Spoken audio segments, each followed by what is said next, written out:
कुम्हार का जादू। एक गांव में राजू नाम का कुम्हार रहा करता था। वह बड़ा ही ईमानदार था, लेकिन उसे बुरे कामों की लत लग गई थी। साथ ही साथ वह खुद से हमेशा कहता, मैं मिट्टी से अलग चीजें बनाऊंगा और एक दिन बहुत सारा पैसा कमाऊंगा। राजू मिट्टी के बर्तन बनाता था। सभी गांव वाले उसकी कारीगरी की बहुत तारीफ करते थे और कहते, राजू के हाथ में तो जादू है। राजू बहुत खुश होता और मन ही मन सोचता, सभी गांव वालों को मेरा काम बहुत पसंद आता है, बस यूं ही मैं तरक्की करता रहूं। राजू कोई भी चीज बनाता, सभी गांव वाले उसे खरीदने लगते। एक दिन राजू ने बड़ी ही सुंदर सुराही बनाई। उस पर राजू ने बड़ी ही सुंदर चित्रकारी की हुई थी। तभी उसके पास से एक व्यापारी निकला। उसने वह सुराही देखी और राजू के पास जाकर बोला, अद्भुत! कितने सुंदर सुराही है! ये तुमने कैसे बनाई? तुम्हारे हाथों में तो सच में जादू है। धन्यवाद दोस्त, ये तो मेरा काम है। ये सुराही तुम मुझे दे दो। दोस्त, ये लो, ये तुम ऐसे ही ले जाओ, मेरी ओर से तोहफा है। नहीं नहीं, इसमें तुम्हारी मेहनत है। व्यापारी ने राजू से सुराही ले ली और बदले में ढेर सारी सोने की मुद्राएं दे दी। व्यापारी वहां से चला गया।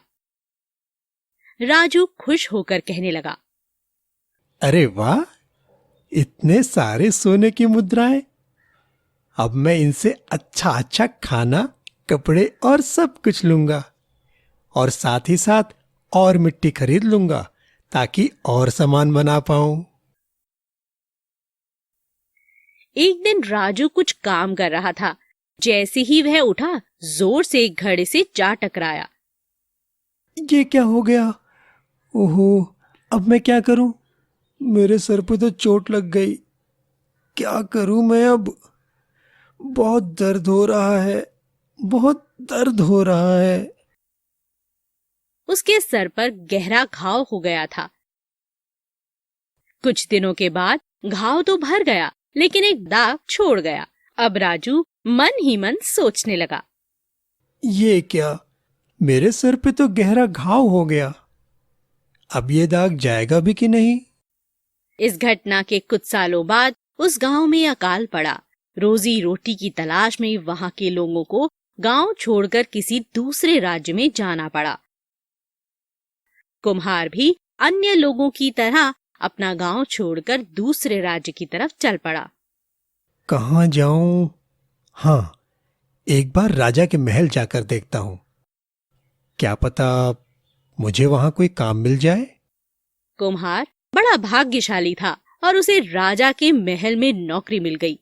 वह बहुत खुश हो गया। धन्यवाद भगवान जी, आज आपकी कृपा से मुझे राजमहल में नौकरी मिल गई।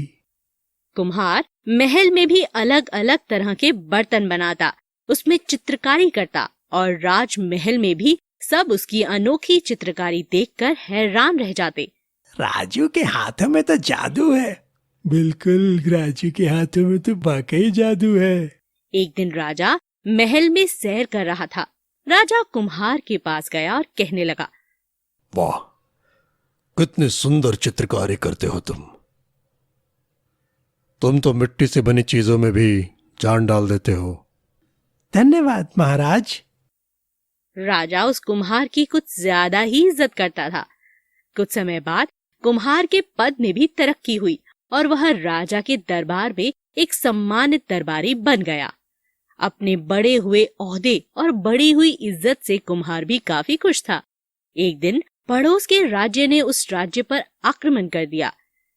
राजा ने कुम्हार से कहा, हमें लगता है हमारी सेना का नेतृत्व तुम जैसे वीर पुरुष को करनी चाहिए। जाओ और सेनापति का पद संभालो।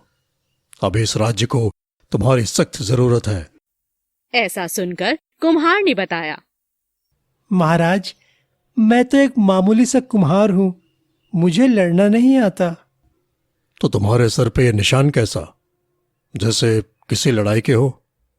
महाराज, ये तो मिट्टी का घड़ा बनाने के बाद मैं उस पर गिर गया था, तो ये निशान पड़ गया। राजा को अपनी भूल पर शर्मिंदा होना पड़ा। किसी के पहनावे को देखकर उसके व्यक्तित्व का अंदाजा नहीं लगाया जा सकता।